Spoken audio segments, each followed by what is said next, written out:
Do you work more on weekends and evenings than you want to? If so, you need to make your free time more robust.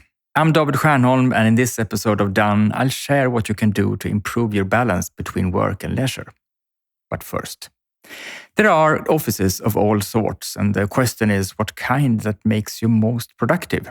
Putting a personal touch on your office space might actually make a difference. How? Well, let me tell you in a short post on the Structure blog right now.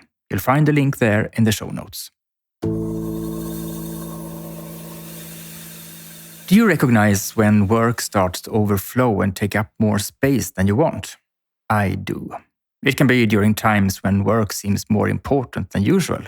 Perhaps when things are more challenging for the business, the boundaries are tighter, and you must work harder to make ends meet. Or when things are going well, everything is moving fast and there are so many opportunities to do your best.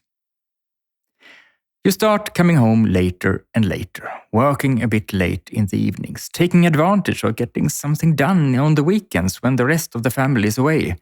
This might work for a while, but it takes its toll if it becomes a long-term habit. Often, life becomes monotonous, relationships suffer, and it costs more than it's worth. In these situations, I imagine work as a shapeless mass that takes up the space it's given. If there's nothing to stop it, it'll continue to overflow. Work expands because free time allows it to.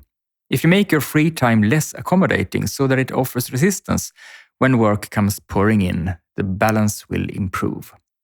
Do this.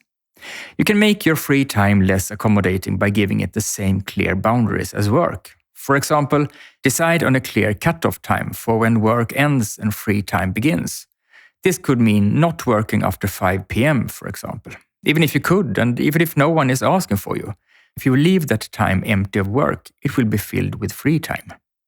Or make it clear to yourself what and how much you want to accomplish in your free time. Is it time with your family?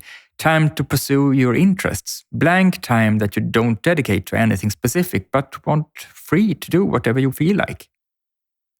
Block off time in your calendar if you need to. Check in every night or week to see how much time you've given to your free time. Keep track of whether you succeed if you're like me and motivated by competing with yourself. Or set deadlines for what you have to do in your free time, just like you have deadlines for work tasks. Sometimes work takes priority because it's more urgent than what you do for fun and leisure. But if you set deadlines for things that often get pushed to the side in your free time, they will become urgent and therefore be given higher priority.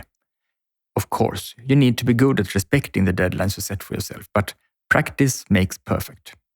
Because if you make your free time less accommodating, you make it more stubborn so that it pushes back when work starts to infringe. You get more of the recovery time you would have otherwise missed. This variation makes life feel richer than an endless stream of Mondays and Fridays and Mondays and Fridays. The balance improves and you have more space for your free time. You will likely also perform better at work. How do you make sure work doesn't take up too much space? Please write to me and tell me. I'm curious to hear what smart tricks you have that work for you.